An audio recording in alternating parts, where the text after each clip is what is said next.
sinceramente, eu já vou começar com uma pergunta que, para já arrebentar o negócio de início. Carrapato, a gente sabe que o problema é sério, porque você tem que combater o carrapato, mas ao mesmo tempo você tem que conviver com o carrapato.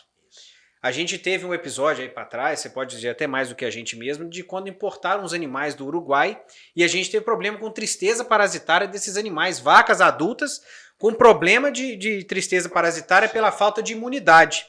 E esses dias conversando a gente teve a mesma discussão em cima das bezerras tratadas com imisol, que depois do momento de desmama, um pouco mais para frente, tinham problemas de tristeza quando já deveriam ter uma imunidade com relação a isso. Vamos começar por aí ou não?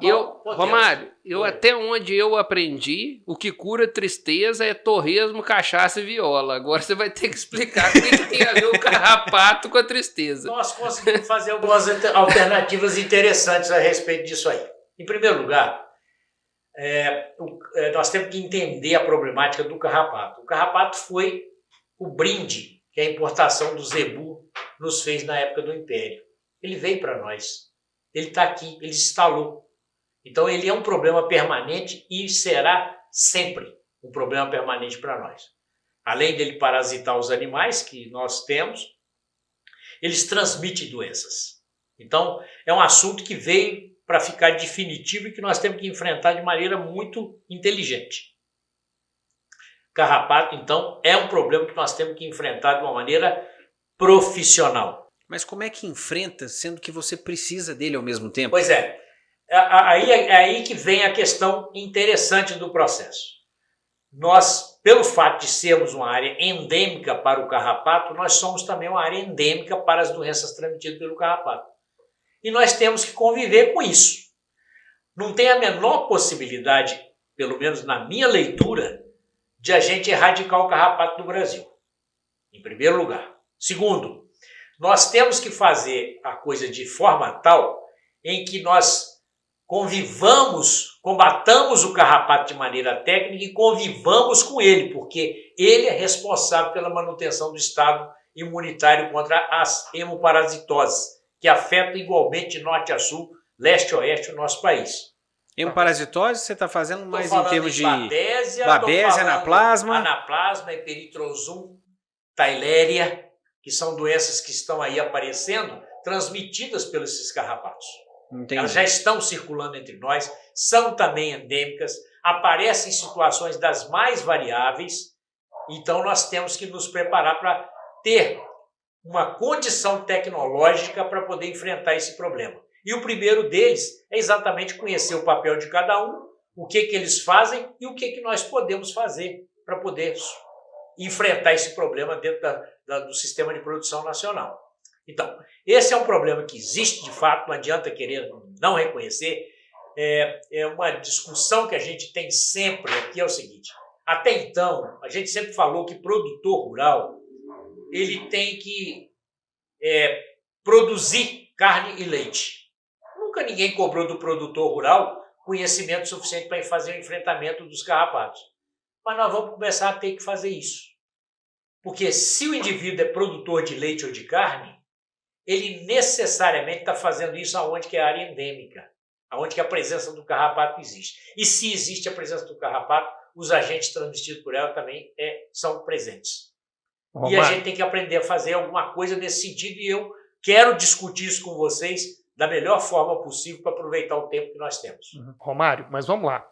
Já que nós precisamos de fazer enfrentamento, quais são os tipos diferentes de tratamento que nós temos para combater esse carrapato? Primeiro, o que prevalece no controle é o controle químico. Mas a história do uso dos carrapaticidas no Brasil é uma tristeza, porque foi feita como se fosse a única solução. E não dá para fazer só assim mais.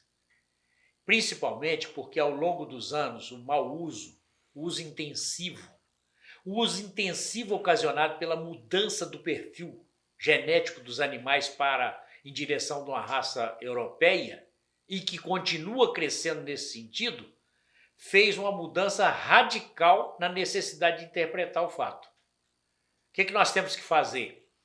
Nós temos que fazer aquilo que tem que ser feito em termos de controle químico bem feito e temos que começar urgentemente a incorporar outras medidas paralelas que têm que ser orientadas pelos veterinários e acatadas e executadas pelos proprietários, gerentes e trabalhadores, de maneira a fazer o controle eficiente, e eu não vou dizer barato, porque não é barato, mas necessário para nós termos um produto final de qualidade, seja carne ou leite, ao alcance da população. E, principalmente, num futuro não muito distante, visando um aumento da produção para exportação, que é uma grande e épica oportunidade que nós temos de podermos ofertar um produto de qualidade ao mercado internacional. Eu acho que a gente tem um sério risco, na minha visão aí, da gente ter embargos futuros em função de resíduo. Então, Sim. assim, partilhando, né, da sua opinião aí, a gente precisa de começar a levar esse negócio a sério, porque banalizou o uso de produto. E a gente vai conversar com o produtor, na cabeça hoje do produtor e do técnico e do balconista, passa um purô nas costas da vaca lá e tá beleza, tá resolvido. Mas desse purô esse produto já não quer funcionar mais, aquele comunzinho, aquele de menos de R$20 já não está querendo funcionar, aí já veio de 100, já veio de R$200 o litro e etc, e já está esgotando as marcas, e eu já passo tudo quanto é purô e já não funciona, e ou seja, nós estamos com as nossas ações restritas ao químico. Antes da gente chegar, eu sei que nós vamos precisar do químico para a gente traçar uma jornada, mas o que nós podemos fazer de complementar? Fora do químico, nós vamos fazer o quê? E aí já a gente entra no controle estratégico, né? O que nós podemos fazer. E eu já queria deixar um segundo estímulo também aqui. A gente sabe que a gente tem uma população muito pequena do carrapato morando nos animais e uma população muito grande no pasto, na propriedade. Como que nós vamos atacar isso dentro do contexto de que nós precisamos de não pensar apenas no químico, no animal?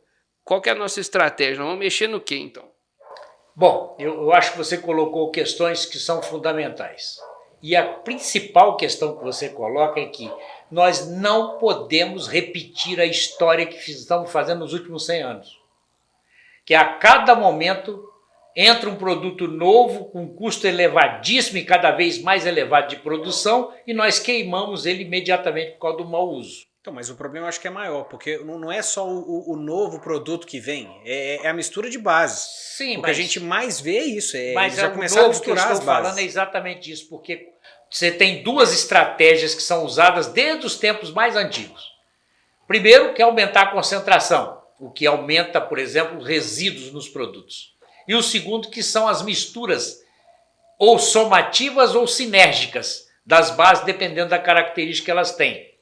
Isso já está sendo feito, inclusive, com os produtos mais novos. Quer dizer, na história do controle do carrapato, desde que ele foi percebido como importante e que surgiram os primeiros controles químicos na década de 30 e 40, com os arsenicais e depois com os clorados, nós estamos fazendo a mesma porcariada. Vamos falar a palavra correta. Nós estamos fazendo coisas horríveis por causa do mau uso. E esse mau uso, ele é fundamentalmente ocasionado por uma coisa chamada desconhecimento. E aí, isso significa, para começo de conversa, a necessidade da gente mudar a postura profissional de quem cuida disso, que são os médicos veterinários. Os médicos veterinários estão à margem desse processo. Primeiro, por não conhecerem.